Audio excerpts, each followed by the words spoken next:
The only thing that's capital T true is that you get to decide how you're going to try to see it.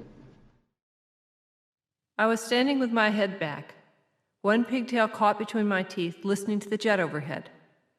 The noise was loud, unusually so, which meant that it was close. My elementary school was near Andrews Air Force Base, just outside Washington. Many of us were pilots' kids, so the sound was routine. Being routine, however, didn't take away from the magic, and I instinctively looked up from the playground to wave. I knew, of course, that the pilot couldn't see me, just as I knew that even if he could see me, the odds were it wasn't my father. But it was one of those things one did. And anyway, I loved any and all excuses to stare up into the stars. Like my father, I looked up rather more than I looked out. Like, we're on to something. It's making waves. Hey, can you hear me? Oh, I know what's up. Say words. There you are. Can you hear me? I can, yeah. Okay, cool. What's going on, bro? A lot of people are drawn to this industry, and there's a lot of broken people in this industry. You know, you kind of put all your real world problems aside because what's more important is the job at hand. And for some reason, everybody that I meet, I don't know how to put a finger on what it is exactly. We're all like lost people.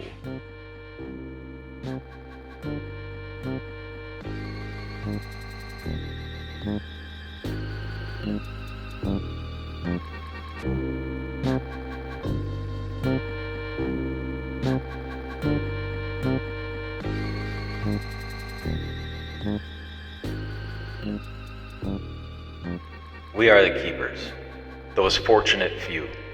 Humbly blessed with the responsibility of caring for these ancient beings, predating our tiny existence by many eons. We did not choose arboriculture, it was the trees who chose us. Conspiring with the universe to find those among our people whose thinking can transcend the confines of time And space. who can think in tree. Arboreal allies under our care. Or is it we who are under their care?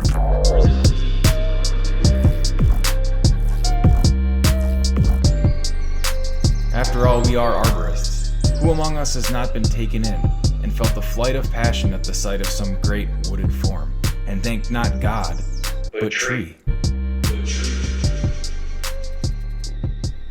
For in those moments we recognize that we work daily among our gods. And we, the arborist, their student and disciple.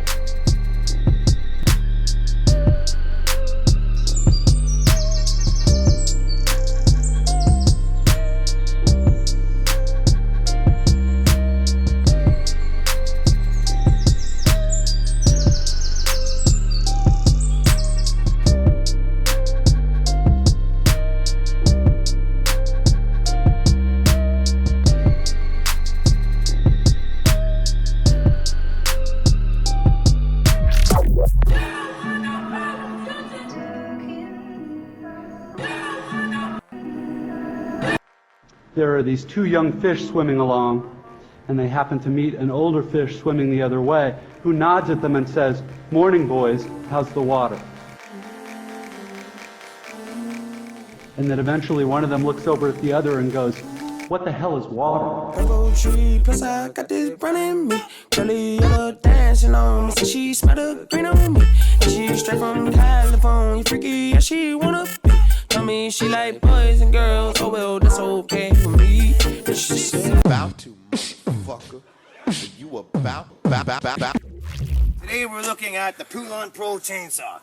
These fucking pieces of shit are known to be hard to start, they never idle, and they're a bastard to adjust. I'm going to show you a way to do it easy. It's not that hard, just give me a minute. Oh wait, you gotta take the cover off. So thanks for joining us, Jim Shitty's Backyard Repairs. I haven't met many good tree surgeons that aren't a bit mad. you're never guaranteed to beat it. Oh! Yeah, dude. Hold on, bro. Oops! Was I in the middle of... What sentence ends in that? 0 of them? Find the kid. Oops! You interrupted me.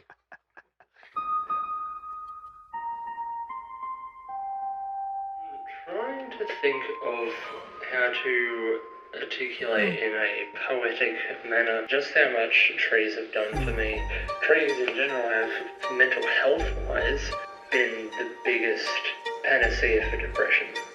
They have given my life so much meaning and richness and joy. We're trying to think of a way to articulate that. It's so profound.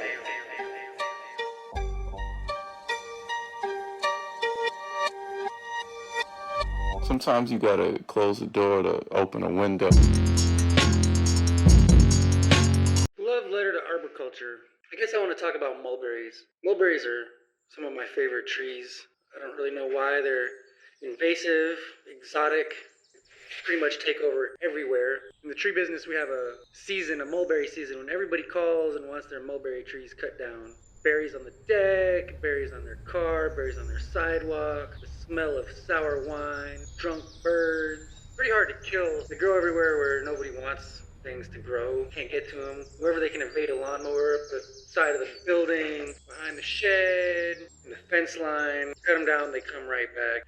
Two of my favorite trees in the world to climb and just to be are mulberries. One is behind the back alley bikes in the Cass corridor. The other one is at the Genesis Garden on the east side. Both of these trees, easy to climb from the ground. You don't need gear. Both of these trees are used by the community. People come and sit under the tree, drink their 5 o'clock gin, smoke a few blunts, talk about the weather, move on. They've been this way for years and years and years. The one at Genesis a few years ago broke off a huge limb. This limb, you could climb up and out over some neighboring hawthorn trees. This limb was just awesome. The tree's fine. People sit on the fallen log that came off of this tree. It's still a great tree to climb. Kind of surprised me after it fell off. I was like, oh man, that's really going to be the end of this tree. The mulberry just, it kept on doing its thing. Mulberries are in the fig family. I think that's kind of cool. They're related to Osage orange. They make latex. Most of the mulberry trees we see here are the white mulberry from Asia. People thought that they could make millions of dollars off of the silk business. There was even a silk boom. Brought over a bunch of mulberries from Asia. Didn't really quite work out. And unfortunately, the white mulberry has overtaken the genetics of the native red mulberry, which still is around out in the mountains and stuff. Most of the mulberries you see here do have some native blood in them though. But man, what a cool tree. Just resilient. The wood is amazing. It's yellow when you first cut it, and then it turns into this just awesome color. Splits easy, lots of BTUs, beautiful flame. I have a lot of love for the mulberry. I sort of think, what would the city of Detroit be if there wasn't mulberries and Siberian elms to keep the canopy going, ailanthus trees, box elder. Thank goodness for mulberries.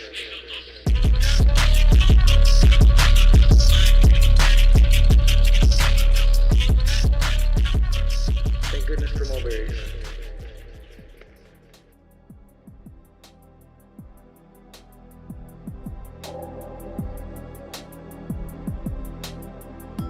This is what I would change about the industry. There is a specific... This is Brian Brock. He's been in tree care for nearly 20 years. He's a contract climber, arborist, and competitive tree climbing champion. He's won multiple Midwest ISAs, multiple North American Open Masters, including the first in Wichita, Kansas, his hometown. 2018 in Louisville, he competed in internationals. He has a unique climbing style that is elegant in its simplicity and contributes greatly to Brian's incredible mobility. In fact, it's how he caught my attention all those years ago on Instagram. Brian's style of climbing focuses on the elimination of unnecessary steps to minimize wasted movement. He's most certainly one of our community's more innovative single rope work positioning style climbers. He's pragmatic and intentional and does so with such fluidity you'd think he belongs up there.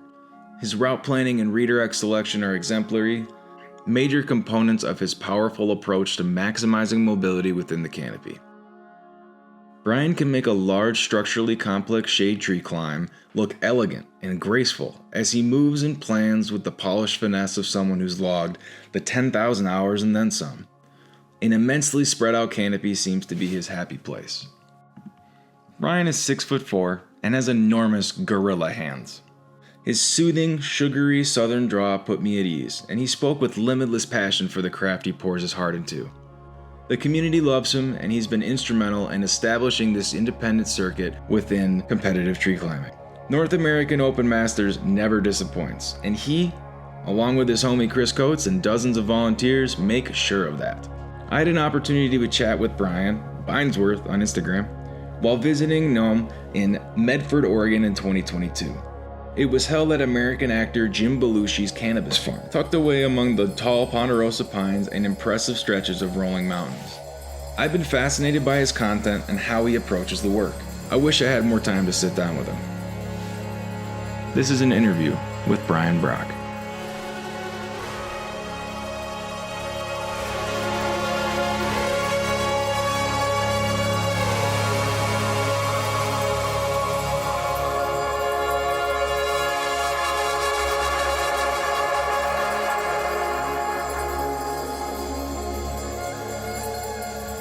Welcome to NAOM, the wandering tree climbing mecca.